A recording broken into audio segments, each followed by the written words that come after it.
Mm. Lekker. This is what happens when we're with Dani, the head barista and manager of Lot 61 in Amsterdam.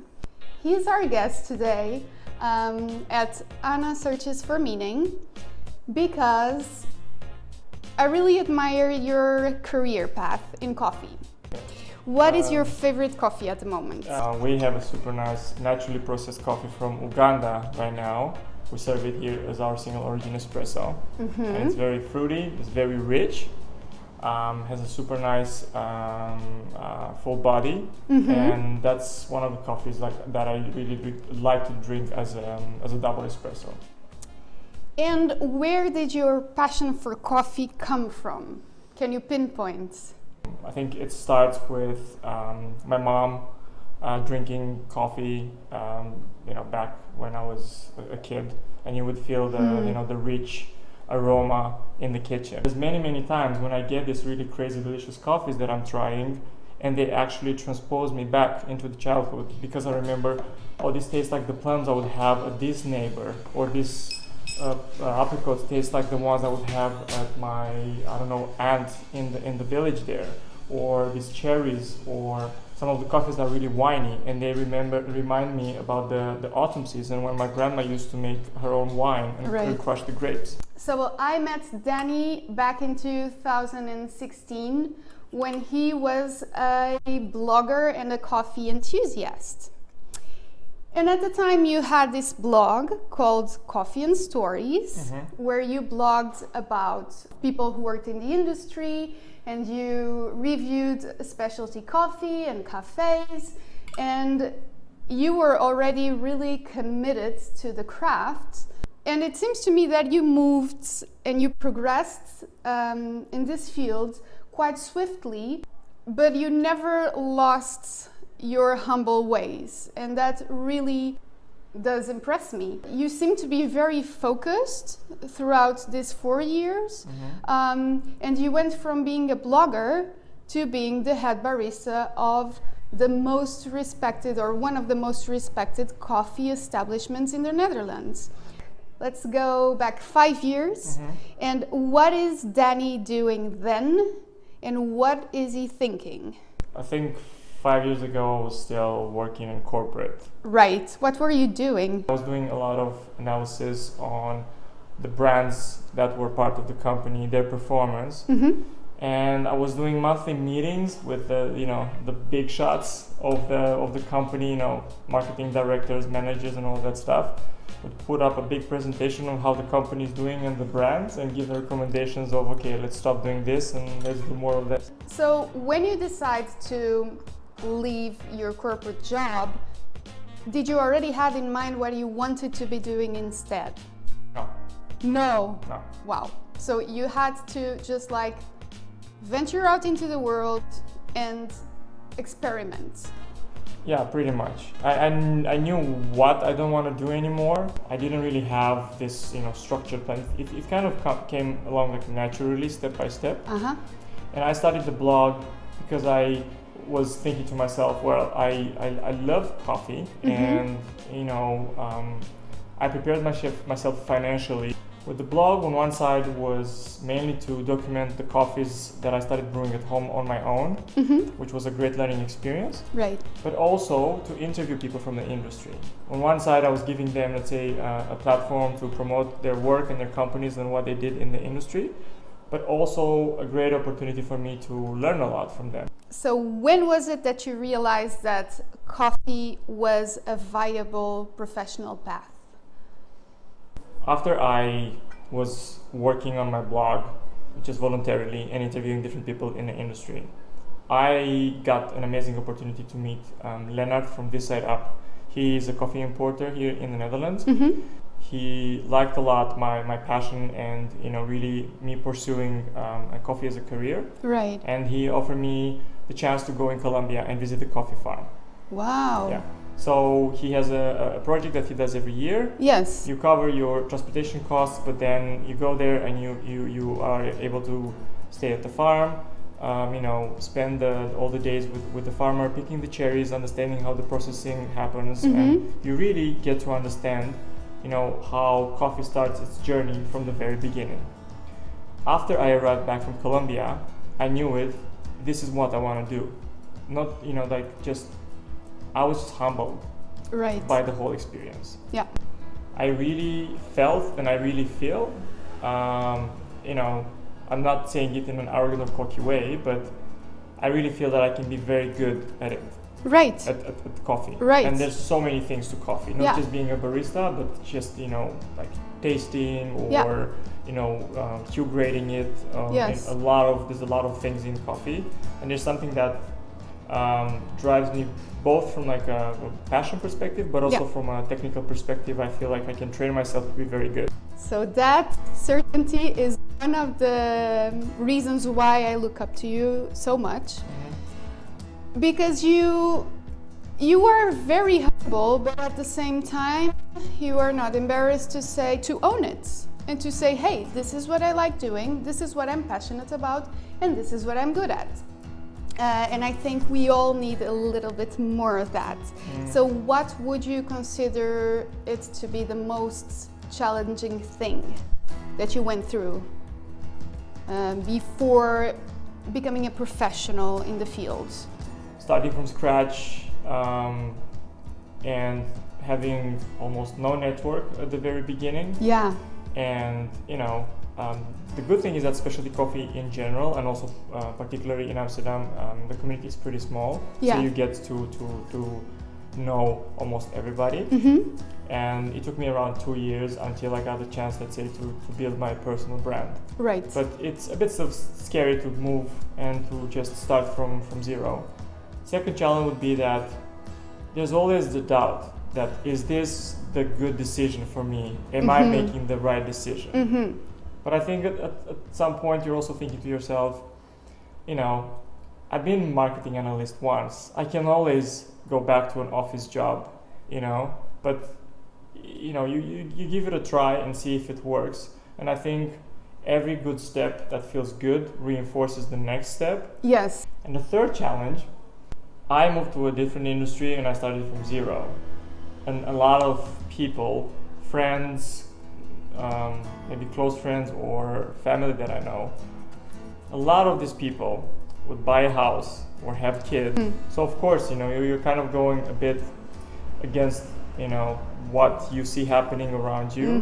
And it's, of course it's a bit of a challenge. Yeah. But, you're doing it because you know that it's something that will make you happy, and you put, in a way, the foundation of the next years that will come. So when you took the leap, did you follow a structured plan? I don't think I had a like a list of like bullet points. I want to do this, and this. I took it one step at a time, and I was saying I think every step that feels good kind of reinforces the next. I think it's easier when you go back to connect the dots. Right. But I think at the beginning you just kind of work out with what makes you, let's say, ambitious or curious, or what you want to learn. Right. So we're talking about a time frame of 4 years. Is that correct? Yeah, about 3-4 years. Yes. 3-4 years. Yeah. That you get to lot 61, and then eventually you become the head barista and the manager. And I worked in a couple of other cafes in Amsterdam as well before lot 61. Yeah. Yeah, exactly. Yeah. So what did you hold on to? Like, what kept you going? Because there's a time span in which you're not earning. Okay, you have some savings perhaps, but you're like, doubt starts creeping in. So what is the tip you would give to someone who's in that process? Of starting from zero. Yes, and wanting to build a new career. Planning a bit. As I was saying, I didn't just quit overnight and I said, screw it, let's just go in this other direction and I'll figure out. I did plan it financially. And Bianca, my wife, she also quit corporate. I think 1 year after I quit corporate, and we both did the same way. So we had a bit of a financial planning behind us, so that we could give ourselves a bit of time to kind of figure out where we want to go. Yes. Yeah. This also reminds me of something that Bianca is telling me, and she's very right with this. There's never a good time, True. In life, sometimes maybe I'm waiting for the perfect moment, and I'm trying for things to line up, and really, almost like making sure that everything is in place. But not, you're never gonna have the perfect time.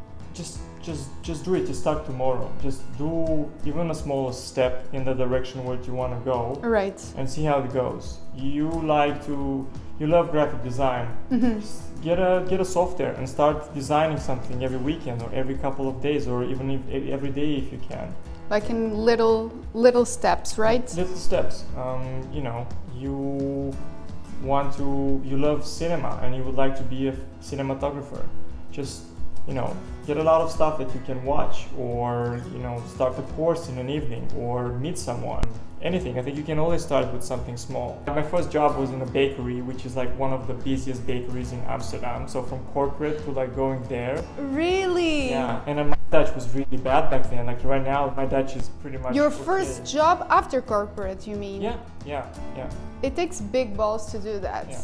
Even at this job at Lot 61, my first couple of shifts was to cover for a friend of mine who was going on vacation to see his family back in the States. Exactly. I did not have the experience I have now. Exactly. I was freaking terrified. One of my first days here, it was when you were with your friend here at the window and you were taking that selfie, and it was me in the background. Oh, really? Yeah. Wow, that was like 2 years ago. I remember that. Yeah. First job at the bakery, I learned multitasking. I learned how to steam the milk properly, and I learned how to do espressos. Mm-hmm. And then I've done it for like 3-4 months, and at some point I was like, okay, well, I don't know what to do from here because I want to learn some more. Right. And then I moved to another cafe, which was Monk's here. Yes. And then there I learned more into the coffee part, so more into espresso making and tasting and really understanding what makes a good espresso. Yeah. Customer interaction. I waited some tables as well there. Cool. And then I moved to the Hoxton, which is a hotel. Yes. And that's where I learned, or I taught myself latte art, because like you were doing hundreds of coffees a day. Right. And I took a lot of time. I was starting very, very early at 7:30. Yeah. So a lot of shots of espresso, a lot of tasting. Yeah. And then I helped open a cafe, and there was more like how to run a cafe, coffee part, but yeah, like tasting a lot. Mm-hmm. And then here basically at Lot, a lot of things. Cool. Just espresso, latte art, but just managing the cafe, it's a whole exercise in its own. If my kid would come to me and it's like, Dad, I hate my job, what do I do? It's like, okay, what do you want to do? And if you have a small grain of interest in another topic, you pursue that interest in a free time or in a weekend. In any way that you can. And see. Finally, I wanted to ask you, what's your favorite thing about working at Lot 61? My regulars. When I got my first shifts here, I think I worked for maybe 3-4 weeks, and it was maybe 2 days a week. But I just love the energy and the people, and there were a mix of really great people, and a lot of them they're really, really chill, and they've been coming here for years. Yeah, it's just, I think, the regulars. I have a lot of mix of people from different professions. I have kids who, when I started here, they were like babies, and now they're like running around here. It's just really, I would say, yeah, it's a huge community around this place. So true. So where can people find you? You are online. Yes. So I work here 4 days a week. But Yes. It's a very crazy, hectic cafe. Lot 61, Kinkerstraat, Amsterdam.